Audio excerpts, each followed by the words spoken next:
Fundamental duties. देखो क्या है, हमें राइट्स तो मिल गए थे, संविधान निर्माताओं ने हमें मौलिक अधिकार तो दिए, फंडामेंटल राइट्स तो दिए। उसके साथ संविधान निर्माताओं ने, आपको पता है कि एक बुकलेट काइंड ऑफ रिलीज़ करी, एक बोलने का तरीका है मतलब कि बुकलेट रिलीज़ करी और उसमें कुछ पॉइंट्स लिखे कि फ्यूचर में जो भी एडमिनिस्ट्रेटर वगैरह लॉ बनाएंगे तो वो इन पॉइंट्स को ध्यान में रखते हुए लॉ बनाए, लेकिन अगर वो वॉलेशन होता है, वो लॉ नहीं बनाते तो कोई पर्सन कोर्ट नहीं जा सकता उनके खिलाफ। अब संविधान निर्माताओं ने ये भी सोचा कि राइट्स जो हो ना, अगर इंसान को अगर आप कुछ अधिकार दे रहे हो तो वो ड्यूटीज़ के बिना ना कोई फ़ायदा नहीं है उनका। इंसान जब तक अपने कर्तव्यों का पालन करना अगर ना सीखे, कुछ उसके अंदर से जिम्मेदारी या कुछ अच्छी भावना ना हो, तो सिर्फ उसको राइट पे राइट देते जाओ तो मतलब ये कोई बात सेंस नहीं बनाती। अगर आप किसी को एक राइट दे रहे हो, ऐसे ऐसे राइट दे रहे हो, स्पेशली 6 राइट के जिनके लिए आप डायरेक्टली उच्च न्यायालय जा सकते हो, सुप्रीम कोर्ट जा सकते हो, कंट्री के एपेक्स कोर्ट जा सकते हो, तो भैया नागरिकों को कुछ ये भी तो होना चाहिए ना कि ड्यूटीज़ भी तो पालन करनी पड़े। अगेन ये ड्यूटीज़ इतनी प्यारी है नेचर में कि ये ड्यूटी का अगर कोई वॉल्यूशन करे, वॉल्यूशन इन द सेंस, यहाँ पर वॉल्यूशन की बात समझ जाना कि डीपीएसपी में और फंडामेंटल ड्यूटीज में वॉल्यूशन का मतलब ये होता है वो चीज़ ना करना या लागू ना करना। अगेन ये एक रिक्वेस्ट है ड्यूटीज़ कि जैसे आपको कोई ये बोल रहा है, जैसे घर में आपको कोई ये बोल रहा है कि देखो हम तुम्हारी शादी नहीं करवा रहे हैं, तुम्हें जब तक यूपीएससी के लिए प्रिपेयर करना है तुम करो, ये करो वो करो, तो उन्होंने आपको राइट दे दिया। लेकिन उसके साथ साथ कम से कम ऐसा तो मत करो कि वो आपको हर टाइम पर गाने सुनते हुए देख रहे हैं, कभी भी आप चाय बनाने लग जाते हो, कभी भी गाने सुनने लग जाते हो, कभी भी टहल रहे हो, कभी भी कहीं चले गए, वो आपके अंदर सीरियसनेस ही नहीं देख रहे हैं। सुबह आप 11-11, 12-12 बजे सोकर उठ रहे हो, रात को आप पिशाचरों की तरह 3:30, 4-4 बजे तक जाग रहे हो, तो आपके अंदर भी तो एक सेंस ऑफ ड्यूटी होनी चाहिए। मैं बताना क्या चाह रहा हूँ, एक लाइन है, इसको यूज़ करना हमेशा। फंडामेंटल राइट्स का एम क्या होता है, ये एम वैसे आपको यहाँ पर देखने को नहीं मिलेगा, मैं एडिशनली एक बता रहा हूँ। Rights without duties are meaningless, ऐसा संविधान निर्माताओं का एम था।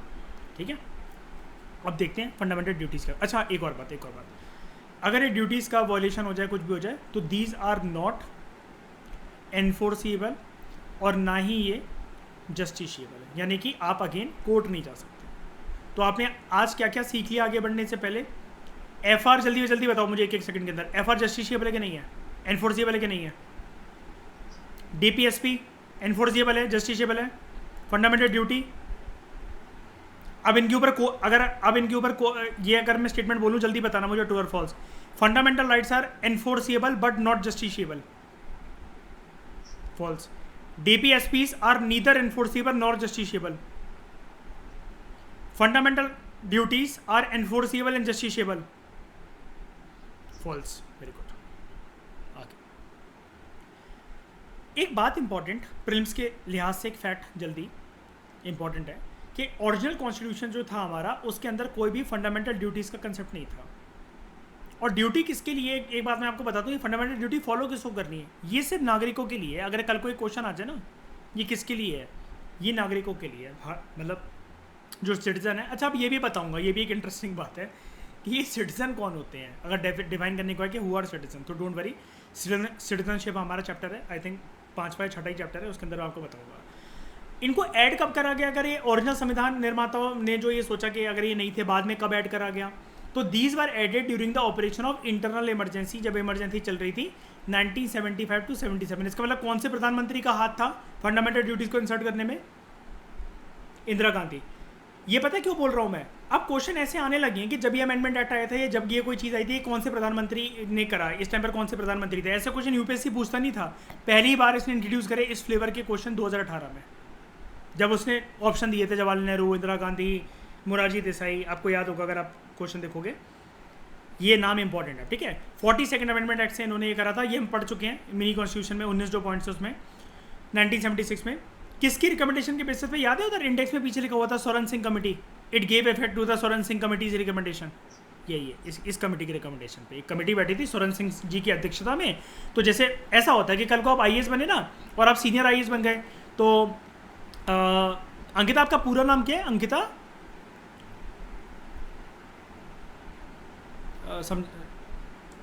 अंकिता भगत, ठीक है। कल को ये आईएएस ऑफिसर बने, सीनियर आईएएस ऑफिसर बने और ये सेक्रेटरी बन जाए, तो इसके नाम पे जब भी कोई कमेटी बनेगी ना, तो उसका नाम हो जाएगा फेमस इतिहास के अंदर भगत कमेटी, अंकिता भगत कमेटी। तो ऐसे ही ये वाले नाम ऐसे ही होते हैं कि ये सीनियर आईएएस ऑफिसर की अध्यक्षता में जो ये कमेटियाँ बनती हैं, जब वो सेक्रेटरी बनते हैं तो उनका नाम ही होता है सोरेन सिंह कमेटी वगैरह। 86th कॉन्स्टिट्यूशनल अमेंडमेंट एक्ट जो था 2002 में जो आया, उसने एक और फंडामेंटल ड्यूटी ऐड कर दी थी, ठीक है। आप मुझे बताओगे कौन सी फंडामेंटल ड्यूटी ऐड करती थी? क्या किसी को पता है? बता। तो मैं एक बात बताता हूँ, एक सेकंड मैं एक बात बताता हूँ। 86th कॉन्स्टिट्यूशन अमेंडमेंट एक्ट है, इसको हम एक काम करते हैं, 40 सेकंड तो हम देख चुके हैं। हमने जैसा कि डिसाइड करा था कि हर एक अमेंडमेंट को देखते चलेंगे, मैं दिखवा देता हूँ पीछे से, ठीक है। यहाँ से हम लोग एक बार ही देखते हैं 86th अमेंडमेंट एक्ट को 2002 में जो आया। यहाँ पे देखो, एलिमेंट्री एजुकेशन को जैसा कि अंकिता ने बोला था, बिल्कुल सही, फंडामेंटल राइट बना दिया गया।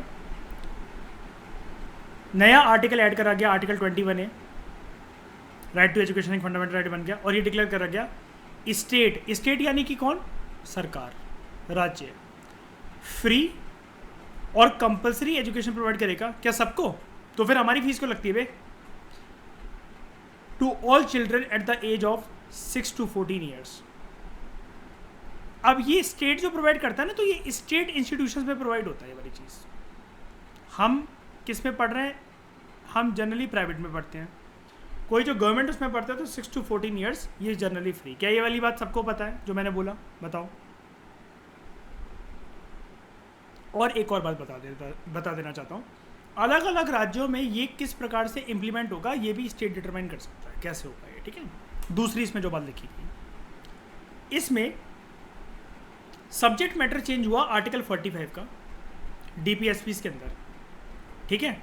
इसमें लिखा गया स्टेट अपना पूरा प्रयास करेगा कि वो अर्ली चाइल्डहुड केयर और अर्ली एजुकेशन सभी बच्चों को प्रोवाइड करे जब तक वो 6 साल की आयु कंप्लीट ना कर लें। एक नई फंडामेंटल ड्यूटी ऐड करी गई जिसको हम पढ़ रहे थे, ये वाला पॉइंट हमारे लिए आर्टिकल 51A के तहत अंतर्गत, उसके अंडर न्यू फंडामेंटल ड्यूटी वो करी गई। यहाँ पर ये क्या था देखो, जैसा कि ये भी अंकिता ने हिंट दी थी, हर एक हिंदुस्तानी नागरिक की ये ड्यूटी है, अगर वो किसी बच्चे का पेरेंट है, माँ बाप है या गार्जियन है, कि वो अपने बच्चे को ऐसी शिक्षा के लिए अपॉर्चुनिटीज़ प्रोवाइड करे अपने बच्चे को between the age of 6 to 14 years, यानी कि उसे पढ़ाई लिखाई में उसका अपना योगदान वो करे, उसे गवार ना बनाए। अब आप ये कहोगे जब ये ऊपर फंडामेंटल राइट बना दिया गया है तो फिर ये क्यों? देखो पता है क्यों ये वाली चीज़ ऐड क्यों करी गई यार, लोगों को ना समझाना भी यार ये वो था कि हर एक पेरेंट जो है ना, स्पेशली मैंने आपको एक बात बताई थी अलग अलग सब्जेक्ट में, मैं इसके बारे में बात करता रहता हूँ, याद है ना कि गरीब लोग ज़्यादा बच्चे इसलिए पैदा कर लेते हैं कि सब लोग मिलकर कमाएंगे तो वो हो जाएगा। तो एजुकेशन की बात कोई ज़्यादा करता नहीं है। अच्छी फैमिलीज़ में भी ना एजुकेशन के ऊपर बहुत ज़्यादा इंपॉर्टेंस नहीं दी जाती है। ये वाली चीज़ इसलिए ऐड करी गई, देखो देख रहे एज अ ड्यूटी इसको ऐड करा गया। जेल नहीं हो जाएगी पेरेंट्स को अगर कोई अपने बच्चे को स्कूल नहीं भेज रहा है, लेकिन ये बोला गया कि यार 6 से 14 साल तक, 6 में जब वो पढ़ना लिखना डेवलप कर गया है, 14 साल तक जब उसका बेस पूरा कंप्लीट हो जाता है, एक प्रकार से उसके मेंटल जो एज है वो पूरी कंप्लीट हो जाती है, एटलीस्ट उतनी बेसिक शिक्षा उसे दो ताकि उसका आगे जाके पढ़ाई में मन लगे। क्योंकि इस टाइम पे बच्चा ना गीली मिट्टी है, अगर वो ठोस हो गई ना बाद में फिर नहीं कर सकते उसको।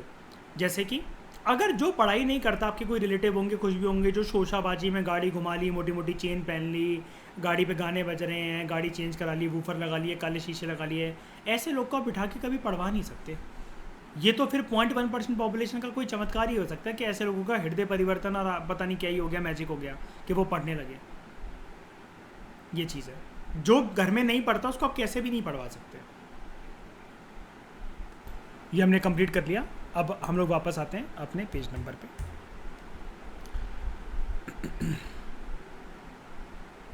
ठीक है, उसके बाद पार्ट 4A, जो कॉन्स्टिट्यूशन का है, पार्ट 4A, जहाँ पर सिर्फ एक ही आर्टिकल लिखा हुआ है 51A। ध्यान से सुनना, फंडामेंटल ड्यूटीज़ के लिए कौन सा पार्ट है? पार्ट 5 नहीं बनाया हमने फंडामेंटल राइट्स के लिए, यहाँ पर देखो मैं हाईलाइट कर देता हूँ, हाईलाइट करता हूँ मैं ग्रीन कलर से, देखना इधर, part 3 fundamental rights, DPSP part 4। लेकिन फंडामेंटल ड्यूटी को समझना पार्ट 5 नहीं है, कंफ्यूज मत हो जाना, पार्ट 4A। हमने पार्ट 4 जो ये DPSP का था, इसी में एक एक्सटेंशन डाल दी A। और यहाँ पर जैसे अब बहुत सारी फंडामेंटल ड्यूटी होती होंगी, हमने ऐसा नहीं करा इसको कि part 4A B C D E करके, ऐसा नहीं, एक आर्टिकल ऐड करा हमने इसके अंदर 51A। 51A के अंदर है 51A छोटा या ऐसे करके लिखा जाता है इसको, देखो मैं तुम्हें दिखाऊँ, ऐसे करके A B C D ऐसे करते करते कितनी है?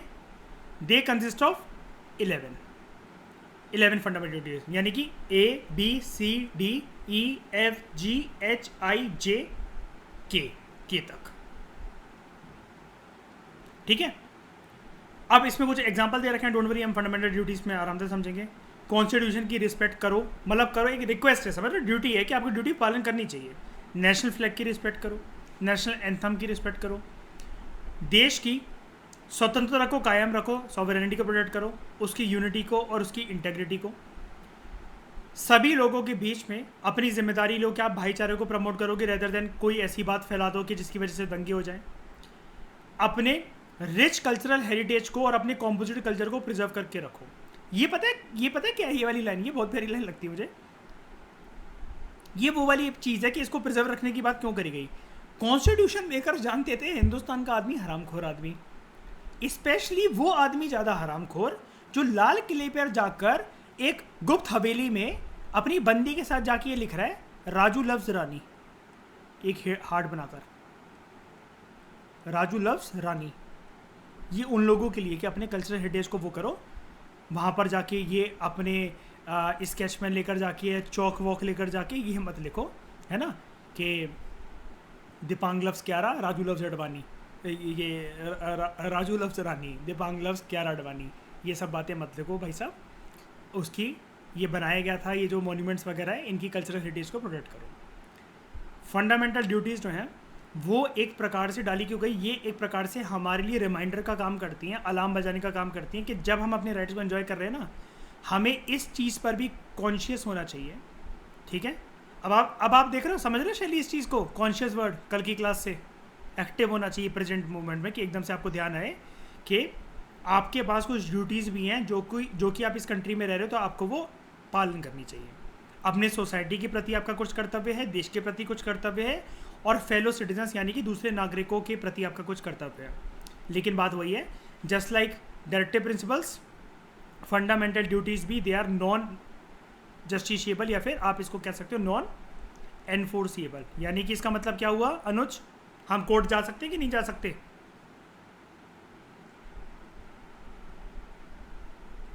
ये चीज़ है। अब बात करते हैं सेकुलर स्टेट, अगला फीचर हमारा। भारत का जो संविधान है वो अपनी सेकुलर नेचर के लिए जाना जाता है, इसलिए हम लोग उसको सेकुलर स्टेट कहते हैं। क्यों? अच्छा, सेकुलर का वर्ड मैंने बताया था आपको कि कई लोग कंफ्यूज होते हैं कि सेकुलर वर्ड का लेना देना ना रिलीजन के साथ होता है। क्या ऐसा है शैली, अशप्रीत? ऐसा कुछ है? ऐसा कुछ भी नहीं है। सेकुलर का मतलब यही होता है, अगर किसी को कन्फ्यूजन है, मैं बार बार बता चुका हूँ, it does not uphold any state religion. मतलब कोई स्टेट, मतलब किसी, अगर आप देश को अगर आप सेकुलर कह रहे हो, यहाँ पर स्टेट का मतलब समझ गए ना आप? तो PSIR के स्टूडेंट हो तुम लोग, नेशन स्टेट पता है ना आप तो कंसेप्ट? बताओ, ये स्टेट का मतलब ऐसा तो नहीं समझ रहे ना यूपी MP बिहार की बात चल रही है ना? ये चीज़ आई थिंक आपको क्लियर है ना? तो यहाँ पर स्टेट जो है अपना, यानी कि जो नेशन स्टेट जो देश है, वो सेकुलर तब कहलवा सकता है अपने आप को जब वो एक पर्टिकुलर धर्म को अपना ऑफिशियल धर्म डिक्लेयर ना करे। इंडियन स्टेट, जैसे हमारे प्रियम्बल में क्या बोल रखा है, हिंदुस्तान कैसा राज्य है, कैसा हिंदू राज्य है, क्या कैसा राज्य है, कुछ ऐसा बोल रखा है, सेकुलर स्टेट है। पाकिस्तान में ऐसा बोल रखा है क्या? हाँ बोल रखा है ना, इस्लामिक रिपब्लिक ऑफ पाकिस्तान। तो जब ये वर्ड आ गया पाकिस्तान का पूरा इस्लामिक रिपब्लिक ऑफ पाकिस्तान, तो क्या हम उसको सेकुलर बोल सकते हैं? नहीं बोल सकते। अब अगर आपसे कोई पूछे, ध्यान से समझना, अब ये पॉइंट्स है, इनको ना जिंदगी भर के लिए रट्टा मार लो, जिंदगी भर के लिए इन पॉइंट्स को रट्टा मार लो, बिल्कुल एज इट इज, बिल्कुल। मेंस के ऊपर अपने आप से क्वेश्चन आ सकता है और ब्रेन को ब्रेनस्टॉर्मिंग करने में टाइम लग जाएगा। इन क्वेश्चन सॉरी इन पॉइंट्स को एज इट इज रट्टा मार लो। अगर क्वेश्चन आपसे किया जाए, कल को इंटरव्यू में भी वो आपसे पूछ ले, भाई साहब आप मुझे एक बात बताइए, please tell me what are the provisions available in the constitution on the basis of which you can say that India is a secular state? तो आप बोलना yes sir, I can answer this question, और ma'am कुछ ऐसे प्रावधान है हमारे संविधान के अंदर जो कि रिवील करते हैं कि भारत का जो राज्य है वो अपनी सेकुलर कैरेक्टर को निभाता है। नंबर 1, सबसे पहले तो सेकुलर वर्ड इसलिए क्योंकि सेकुलर वर्ड ऐड करा गया था, शुरू में नहीं था, मैंने मान लिया, लेकिन बाद में हमारे प्रीएम्बल यानी कि आइडेंटिटी कार्ड और जो इंट्रोडक्शन पेज है हमारे कॉन्स्टिट्यूशन का उसके अंदर डाला गया। कैसे डाला गया?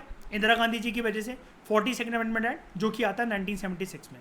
पहला चीज़ कि भैया डाला गया वर्ड, ये मेंशन है, शुरू में नहीं था, बाद में डाला गया, और कॉन्स्टिट्यूशन एक्ट से, अमेंडमेंट एक्ट से डाला गया, तो ये निश्चित निर्धारित फिक्स वर्ड है वहाँ का अब हमारा एक कोर पार्ट है संविधान का। दूसरा, प्रीएम्बल जो है, प्रीएम्बल के अंदर एक लाइन लिखी गई है कि प्रीएम्बल सभी भारत के सिटीजन्स के लिए सिक्योर करने की कोशिश करेगा लिबर्टी, ऐसी आज़ादी जिसमें इंसान कुछ भी सोच सके, किसी की भी पूजा पाठ आराधना कर सके, बिलीव फेथ एंड वर्शिप। ठीक है, अब यहाँ पर किसी की भी कोई भी बिलीव फेथ वर्शिप, यहाँ पर ये नहीं लिखा गया है कि यहाँ पर शिव जी की आराधना करनी है, अल्लाह की आराधना करनी है, गुरुद्वारे जाना कंपलसरी है, या मेडिटेशन करना कंपलसरी है, बुद्धिज़्म जैनिज़्म की मूर्ति सबके घर में होनी चाहिए, बुद्धा का स्टैचू सबके स्टडी टेबल पर होना चाहिए, ऐसा कोई बात नहीं बोली गई है। तो कोई भी जब कुछ भी कर सकता है, लिबर्टी है जब, स्पेशली इस चीज़ में, ये दो वर्ड देखो, फेथ और वर्शिप में जब लिबर्टी है, और बिलीफ में, चाहे मैं चैंटिंग करूं, और इवन देखो चाहे मैं मानूं चाहे ना मानूं, whether I am a theist, theist मतलब जो धर्म में मानता है, और वेदर आई एम अथीस्ट जो कि इसको अधर्मी नहीं कहते हैं, इसको वो कहते हैं नास्तिक, ठीक है, ये आस्तिक थीस्ट, ये नास्तिक जो कि किसी में मानता नहीं है। दोनों तरह की कैटेगरी के लोगों का इक्वल सम्मान देश में उनको मिलेगा, कोई टेंशन वाली जब तक वो कोई क्राइम वगैरह या कोई ऐसी हरकतें नहीं करते जिसके दंगे वगैरह पैदा हो जाए। कुल मिलाकर, क्योंकि यहाँ पर बात, हम टॉपिक से भटकते नहीं है, यहाँ पर बात liberty of belief, liberty of faith, liberty of worship की चल रही है कि इंसान के पास लिबर्टी है, और जब कोई एक पर्टिकुलर धर्म में किसी को बांधा नहीं गया, संविधान ने बोला नहीं कि इसकी पूजा करनी, इसकी पूजा करनी है, that is we can say India is a secular state on the basis of this point. तीसरा, स्टेट जो है वो किसी भी पर्सन को डिनाई नहीं करेगा इक्वालिटी बिफोर लॉ या फिर इक्वल प्रोटेक्शन ऑफ लॉ। यानी कि आप देख रहे हो, state shall not deny to any person equality before law और इक्वल प्रोटेक्शन लॉ। अब आप कहोगे यार ये राइट टू इक्वालिटी का एक आर्टिकल दिख रहा है मुझे यहाँ पर 14, इसकी वजह से सेकुलर कैरेक्टर मेंटेन है। तो जी हाँ, कैसे है मैं बताता हूँ।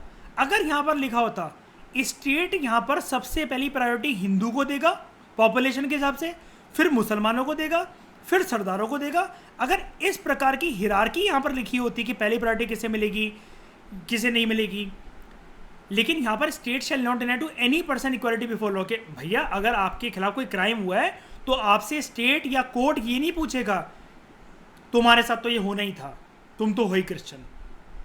ऐसी बातें कभी करता है कोर्ट? बताओ जरा, कभी ऐसा बोलता है? भाई साहब आप सरदार हैं, आप पीछे खड़े हो जाइए ज़रा जाकर, या आप आगे आ जाइए पीछे ज़रा, आप हिंदू हैं आप पीछे जाके खड़े हो जाओ, आप बाद में आना जरा, आपके खिलाफ अन्याय हुआ है लेकिन पहले यार हम मौका जरा सरदारों और क्रिश्चियनों को दे दें, आप बाद में आना प्लीज़। ऐसा कुछ होता है क्या? बताओ, नहीं ना। यहाँ पर किसी भी पर्सन को कानून की नज़रों में सबको इक्वल समझा जाएगा और कानून के सामने सबको इक्वलिटी का ट्रीटमेंट दिया जाएगा। किसी के साथ अगर अन्याय हुआ है तो भैया कोर्ट की प्रोविजन किसी के धर्म को देखते हुए नहीं बदलेंगे। यहाँ पर एनी का मतलब यहाँ पर धार्मिक वर्ड भी, मतलब समझ रहे हो। राइट टू इक्वलिटी में तो मैं पढ़ाऊंगा, वैसे बहुत बड़ा है, लेकिन यहाँ पर एक क्योंकि हम सेकुलर कैरेक्टर पढ़ रहे हैं ना, तो ये चीज़ यहाँ से भी झलकती है। अगला राइट टू इक्वलिटी का ये अगला आर्टिकल 14 से 18 तक होता है ना, ये चीज़ पता होगी 14 से 18 तक, है ना, मैंने अभी बताया था। तो इसका 15, state shall not discriminate against any citizen, किसी भी सिटीजन के खिलाफ डिस्क्रिमिनेशन नहीं होगा on the ground of religion, religion के ग्राउंड पे कोई डिस्क्रिमिनेशन नहीं होगा किसी भी तरीके का। हाँ भाई, क्या चैंटिंग कैसे कर रहा है, किस चीज़ की कर रहा है भाई, पागल हो गया क्या, निकल यहाँ से, चल जा, ये सब कोई नहीं, ये कोई हरकत है नहीं, ठीक है। Equality of opportunity for all citizens in matter of public employment, यानी कि मान लो यूपीएससी का फॉर्म भर रहा है कोई पर्सन और वहां पर उसका सरनेम लिखा हुआ है Khan, sorry you are ineligible to apply for UPSC, your all attempts are exhausted, thank you very much. ऐसा कभी होगा क्या? हमारे देश में नहीं होता ऐसा कभी। हर सिटीजन को इक्वालिटी दे रखी है अपॉर्चुनिटी की in matters of public employment irrespective of his or her religion. उसके बाद आर्टिकल 25 जो कि 25 से लेकर 28 तक क्या होता है, राइट टू रिलीजन। हर एक पर्सन को इक्वली एंटाइटल्ड करा गया संविधान ने कि उसके पास फ्रीडम है, जिस भी चीज़ का वो पालन करना चाहे, जिस भी चीज़ को मानना चाहे, उसकी अंदरूनी आवाज़, उसकी कंसाइंस जिस भी भक्ति में लीन होना चाहती है, नहीं भी होना चाहती, उसको आवाज़ ही नहीं आ रही मन से, मैं कैसे मान लूँ भगवान को, मैंने तो कभी देखा ही नहीं है। ठीक है, ऐसे लोगों का भी स्वागत है और मुझे यकीन है कि भगवान होता है, ईश्वर होता है। मैं मस्जिद भी जाना उतने अच्छे से प्रेफर करता हूँ जितना मैं बंगला साहब जाना प्रेफर करता हूँ, गुरुद्वारे वगैरह जाना, और जितना मैं मंदिर जाना या हाजी अली की दरगाह। I love and church also, every religion I love at most level पे जाकर। तो ये मेरा कंसाइंस है भाई, मेरी अंदरूनी आत्मा, और कीजिए ये मेरी अंदरूनी आत्मा जवाब दे रही है मुझे पूजा पाठ और ये सब करना चाहिए। मैं हर किसी रिलीजन से खुश हूँ, भगवान मेरी नज़रों में इक्वल है। और कुछ पर्सन ये कह रहे हैं कि भगवान होता ही नहीं है।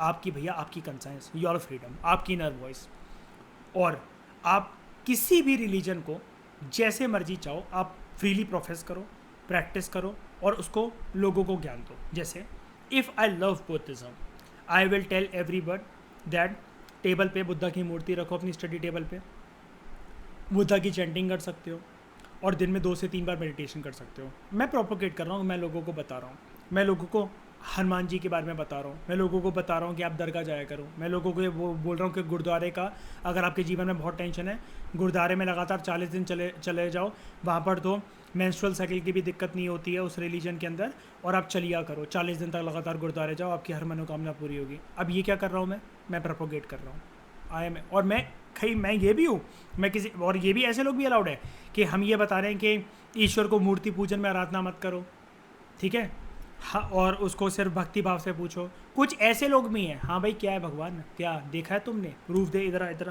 प्रूफ दे। हर चीज़ कोई पर्सन वो कर सकता है, लेकिन बस उससे दूसरों की भावनाएं आहट नहीं होनी चाहिए, वो नहीं बिखरनी चाहिए कि तुम्हारे किसी एक्ट की वजह से, क्योंकि धार्मिक मुद्दे बहुत सेंसिटिव होते हैं, कल को तुम्हारी वजह से दंगा वंगा हो गया तो तुम बेटा गए, ठीक है। और ऐसे भी मत बन जाओ कि आश्रम series 1, series 2, series 3 Asaram Bapu की तरह बनाए जा रहे हो धर्म के नाम पर। भैया जो बंदी उठाई और आश्रम 1, आश्रम 2, आश्रम 3, ये भी नहीं होना चाहिए, ठीक है। आर्टिकल 25 अगला, आर्टिकल 26 धर्म से रिलेटेड, रिलीजन से रिलेटेड है, सॉरी। एवरी रिलीजियस डिनोमिनेशन या उसका कोई भी जो सेक्शन है वो अपने रिलीजियस अफेयर को जिस प्रकार से मैनेज करना चाहें वो कर सकते हैं, जिस प्रकार से वो मैनेज करना चाहें। दिल्ली में गुरुद्वारा है बहुत फेमस, बंगला साहब कह लो, वो अपने हिसाब से चला लेंगे। तुम जाकर स्टेट नहीं बताएगा उन्हें, भाई साहब हाँ जी ये कमरा यहाँ से वहाँ शिफ्ट करो, ये वहाँ से वहाँ शिफ्ट करो, ये जो पिलर लगा रखा है आप वहाँ जाओ, ये पानी का ये जो आपने स्रोत बना रखा है इसको वहाँ शिफ्ट करो, इसको हटाओ यहाँ से। अपने हिसाब से वो मैनेज कर लेंगे, डोंट वरी। उनको पता है कि उनकी श्रद्धा और उन्हें कौन से कमरे, कौन सी दिशा, ग्रह नक्षत्र को देखते हुए कौन सा कमरा कहाँ बनाया है, उनको सब पता है। आप मत उनको समझाओ, ठीक है। अपने हिसाब से वो लोग सब मिलकर मैनेज कर लेंगे। सारे के सारे सिख लोग हैं वहाँ पर, ज्ञानी लोग हैं, वो अपने हिसाब से सिखिज़म के प्रिंसिपल्स को फॉलो करते हुए वो कर लेंगे फॉलो, ठीक है। उसके बाद किसी भी पर्सन को आप कंपेल नहीं करोगे कि अगर वो अपने पर्टिकुलर रिलीजन को प्रमोट कर रहा है तो उसको किसी भी प्रकार का टैक्स देना पड़े। गुरुद्वारे में, मंदिरों में, मस्जिद में, यहाँ पर ऑब्वियसली बात है अरदासें चलती हैं, नमाज़ें चलती हैं, नवरात्रों के हवन कीर्तन वगैरह होते हैं, प्रमोट कर रहे हैं अपने रिलीजन को, लोग आ रहे हैं, प्रसाद देकर जा रहे हैं, तिलक लगवा रहे हैं, गुरुद्वारे जा रहे हो तो हलवा मिल रहा है बहुत टेस्टी सा, कोई टैक्स नहीं दे रहा उनको किसी भी प्रकार का। उसके बाद कोई भी रिलीजियस इंस्ट्रक्शन एक ऐसा एजुकेशन इंस्टीट्यूशन जिसको स्टेट मेंटेन कर रहा हूँ, वहाँ पर किसी प्रकार की रिलीजियस इंस्ट्रक्शन नहीं दी जाएगी। No religious instruction shall be provided किसी भी इंस्टीट्यूशन के अंदर जिसको स्टेट मेंटेन कर रहा हूँ। इससे ये वाला राइट क्यों डाला गया? ये वाला राइट इसलिए डाला गया बिकॉज मान लो दिल्ली में दिल्ली यूनिवर्सिटी का एक कॉलेज है जिसको लेकर कहीं वो विवाद रहता है, अशप्रीत मयूर आप तो जानते ही होंगे, सेंट स्टीफन्स, है ना। अब वहाँ पर वो कभी कभार ऐसे उसके ऊपर आरोप लगते हैं कि वो कंपेल करता है कि चर्च वगैरह में जो है मतलब आपको अटेंड करना कंपलसरी, रिलीजियस इंस्ट्रक्शन वो ज़रूरी है, या फिर कुछ ऐसा आपकी अटेंडेंस लगेगी और वहाँ पर और इस सब लोगों को लेकर। भैया मैं मुसलमान हूँ, मैं हिंदू हूँ, नहीं है मेरा विश्वास भाई जीसस क्राइस्ट में। गॉड है तो गॉड सूली पे लटक गए। मैं डिमीन नहीं कर रहा हूँ किसी को, एक बात बता रहा हूँ मैं। ये मतलब मान लो कि ऐसा मैं क्या था स्टूडेंट हूँ सेंट स्टीफन में जो ये वाली बात बोल रहा है, भाई साहब वो गॉड होते तो गॉड सूली पे लटक गए, मेरे को तो नहीं मानना।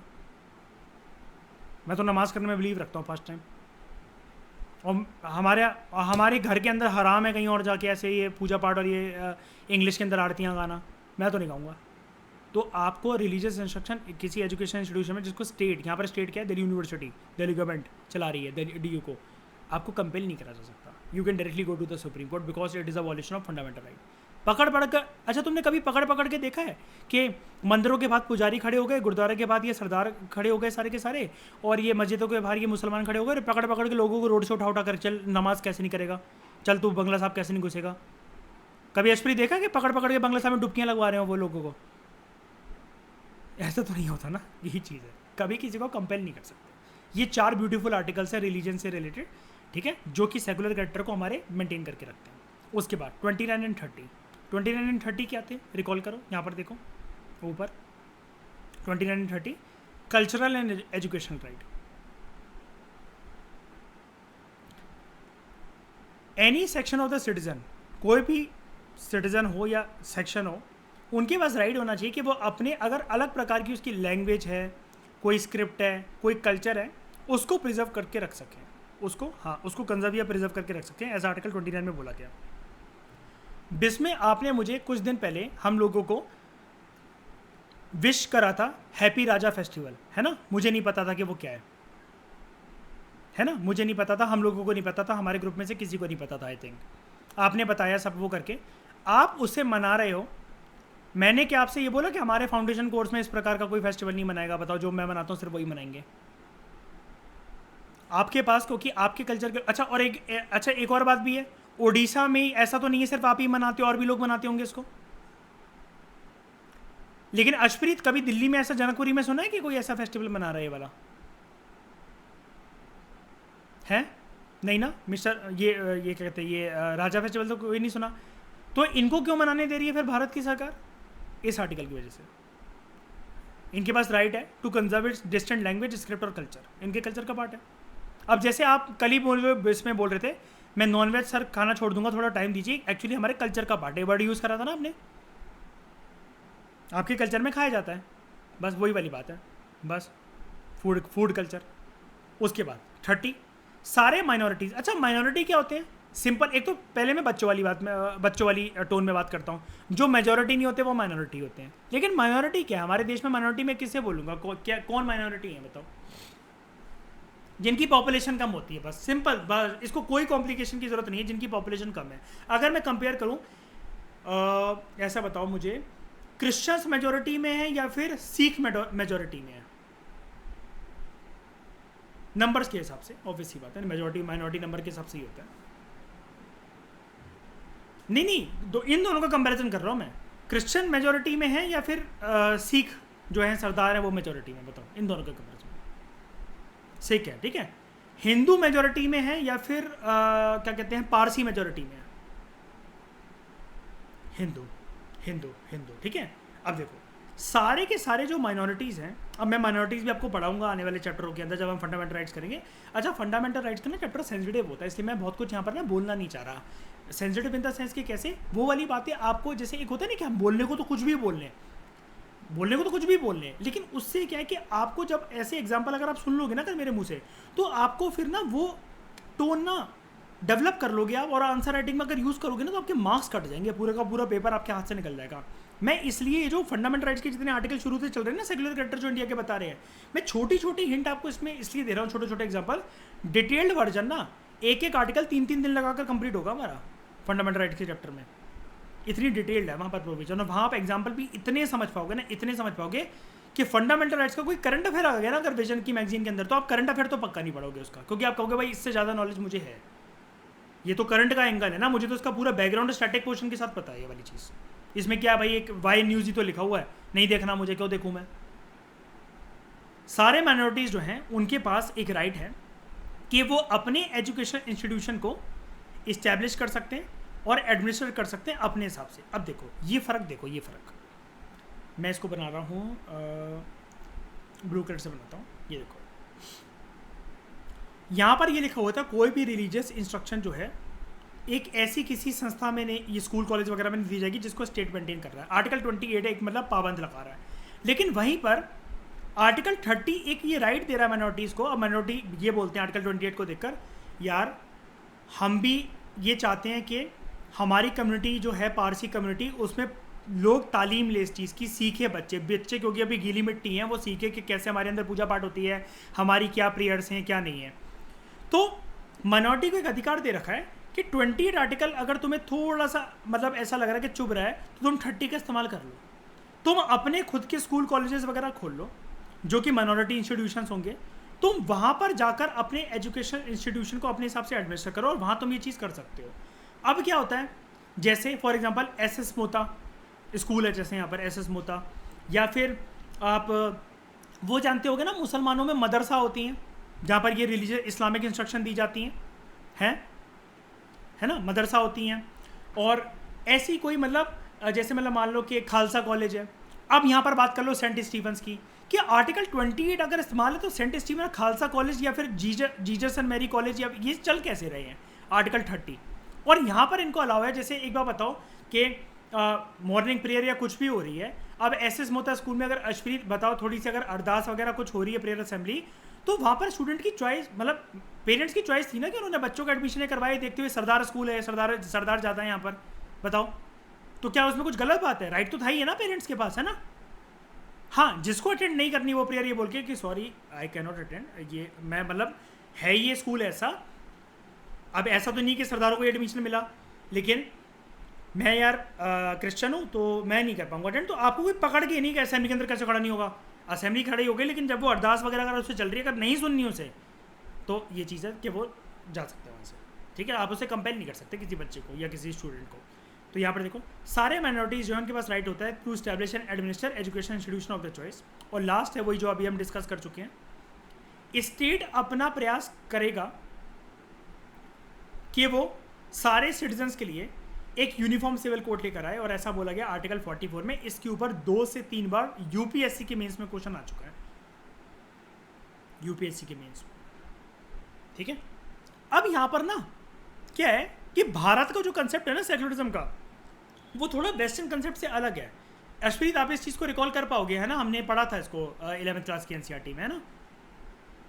जो वेस्टर्न कंसेप्ट है सेक्युलरिज्म का, वो ये मानता है कि ना धर्म और राज्य व्यवस्था दोनों अलग है। स्टेट कभी भी किसी मैटर में चर्च के, वहाँ पर चर्च इसलिए बोला जाता है क्योंकि this is the dominant religion, वहाँ पर डाइवर्सिफिकेशन ज़्यादा नहीं है यूरोपियन वेस्टर्न कंट्रीज़ के अंदर। रिलीजन और स्टेट यानी कि पॉलिटिक्स और रिलीजन दोनों सेपरेटेड है। लेकिन हमारे यहाँ क्या होता है, एक बात याद रखना, हमने 1 आर्म डिस्टेंस मेंटेन कर रखा है। हम यहाँ पर कौन है, मतलब अगर हम स्टेट है, सरकार है, धर्म के मामले में हमने 1 आर्म डिस्टेंस मेंटेन कर रखा है। जैसे यहाँ पर देखो, ये है रिलीजन, ध्यान से समझना प्लीज इस बात को, और ये है स्टेट। ये इंडिया की बात बता रहा हूँ। यहाँ पर क्या होता है, 1 आर्म डिस्टेंस, बीच में 1 हाथ का डिफरेंस है। कैसे 1 हाथ का डिफरेंस बोलने का मतलब, ये तरीका क्या है, इसको समझाने का तरीका क्या है। स्टेट ये बोलता है तुम्हें जो करना है, सारे संस्थाओं से बोल रखा है, बुद्धिज्म से, जैनिज्म से, सिखिज्म से, इस्लाम से, हिंदू से, या कोई भी एथीस्ट है या कोई भी अपने प्रवचन दे रहा है, कुछ भी कर रहा है, तुम्हें जो करना है करो, हम इंटरफेयर नहीं करेंगे। लेकिन तुम्हारी रिलीजियस एक्टिविटी के चलते किसी के फंडामेंटल राइट वॉलेट नहीं होने चाहिए या फिर किसी प्रकार की ह्यूमन राइट्स वॉलेशंस नहीं होनी चाहिए। कल को तुम हिंदुज़म के नाम पर ये नहीं कह सकते हो कि इस बच्चे की अब मैं बलि दूंगा, या फिर इसको मैं सती प्रथा मैं इसलिए करूंगा क्योंकि मैं एक रिलीजियस टेक्स्ट को लेकर आ गया और इस औरत को मैं इसके हस्बैंड के बर्निंग फायर पर बैठा दे रहा हूँ उसके फ्यूनरल पर। धर्म की आड़ में मैं मानव अधिकारों का उल्लंघन नहीं करूंगा, ह्यूमन राइट्स वॉलेशन नहीं करूंगा, और मौलिक अधिकारों की भावनाओं को ठेस नहीं पहुंचाऊंगा, फंडामेंटल राइट्स का वॉलेशन भी नहीं कर सकता। अगर ऐसा करा, स्टेट अभी तक जो एक आर्म डिस्टेंस मेंटेन कर रहा था ना कि मैं भाई कुछ नहीं बोल रहा तेरे से, मैं दूर हूँ, तेरे को जो करना है कर, लेकिन अगर हरकतें दिखाई और औकात से बाहर जाने की कोशिश करी, आई विल इंटरफेयर। इसलिए जो धार्मिक गुरु, जो गॉडमैन होते हैं आसाराम बापू की तरह, ये जब तक कुछ कर रहे हैं अपने हिसाब से, आश्रम चला रहे हैं, वो चला रहे हैं, हरकतें दिखाओगे, कोर्ट में केसेस गए कि तूने रेप करे हरामजादे, अब तू गॉडमैन नहीं है।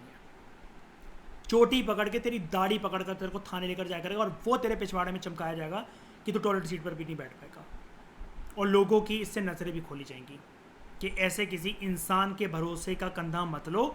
भगवान से 1-to-1 कनेक्शन बनाने के लिए, भगवान से कनेक्शन इंसान खुद बनाता है।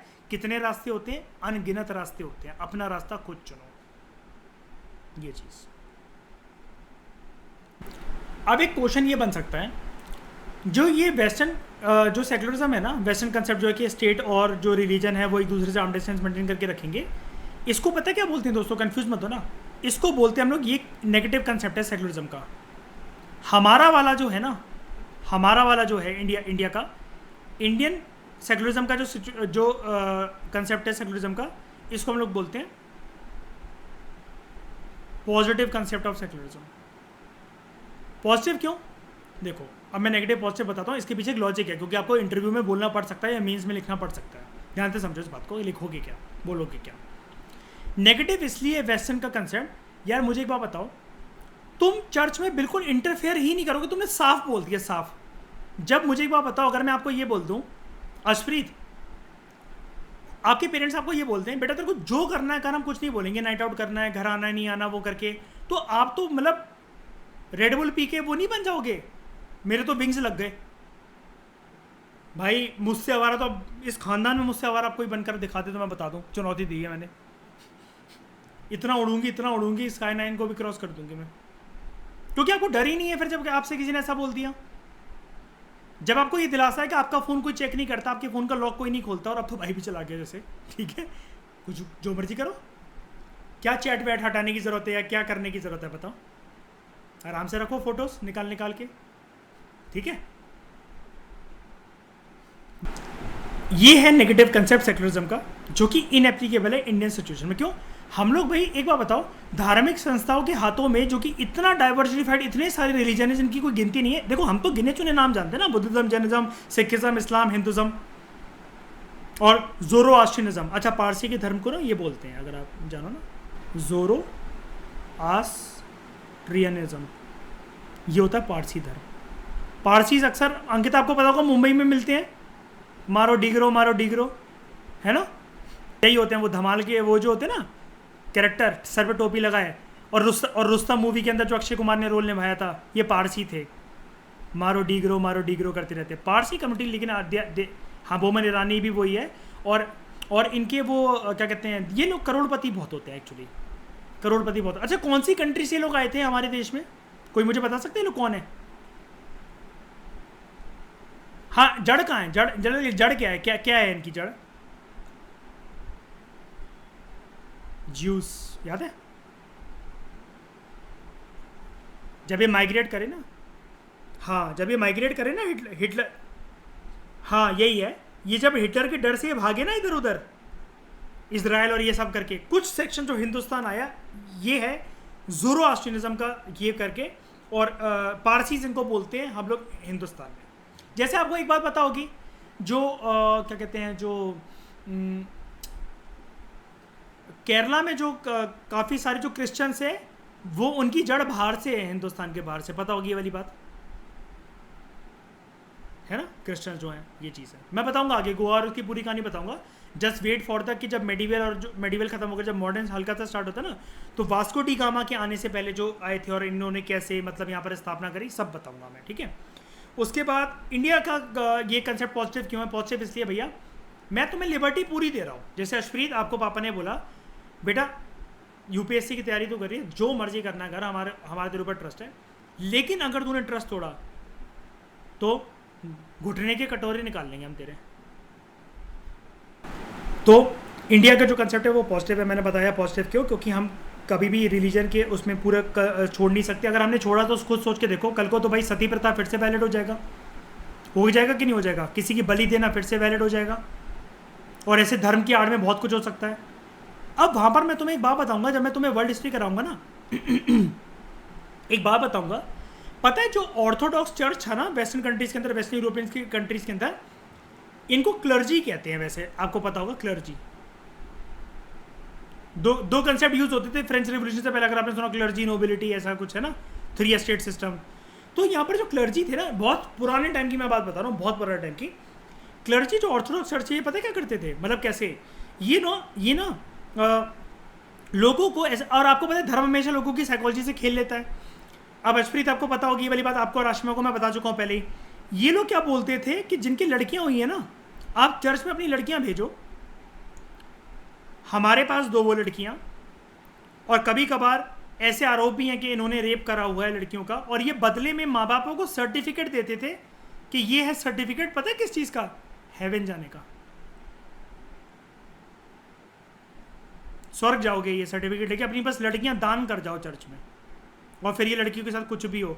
अच्छा ऐसी एक कंसेप्ट होता है, आपने देखा होगा, मैं तुम्हें एशियन हिस्ट्री में पढ़ाऊंगा, साउथ इंडिया के मंदिरों में ये वाली परंपरा फॉलो होती थी कि लड़की नाचने के लिए दे जाओ यहाँ पर, अगर तुमने सुना हो हल्का सा कभी कहीं पर भी, जो नहीं जानते मैं उनको बताऊंगा। क्या?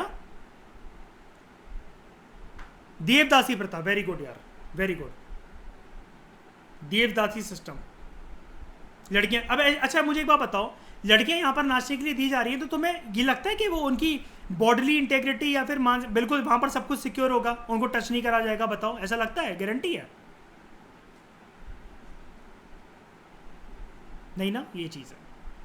तो एक बार बताओ, क्या हम सब कुछ धार्मिक संस्थाओं या धार्मिक गुरुओं के हाथ में छोड़ सकते हैं कि स्टेट बिल्कुल भी कल को ये बोले इंटरफेयर ना करो? बताओ,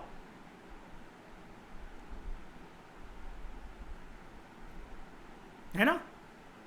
कल को अंकिता दुर्गा माँ की आराधना कर रही है, पंडित किसी बात में नाराज हो गया, त्रिशूल निकाल लिया वहां से, भाग रहा अंकिता के पीछे।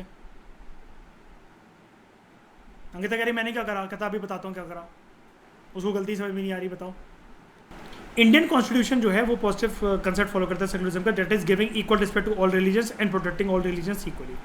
ठीक है, उसके बाद मोर ओवर कॉन्स्टिट्यूशन ने जो पुराना सिस्टम चलता था ना कम्युनल रिप्रेजेंटेशन का, जिसको various government of India acts या फिर ब्रिटिशर्स एक्ट की वजह से हम लोग लेकर आए गए कि कम्युनिटी को रिप्रेजेंटेशन दी जाती थी, that is the reservation of seats in legislature on the basis of religion. देखिए शुरू में ये भी चलता था कि इनिशियली ना धर्म के बेसिस पर लेजिस्लेचर में सीट दी जाती थी।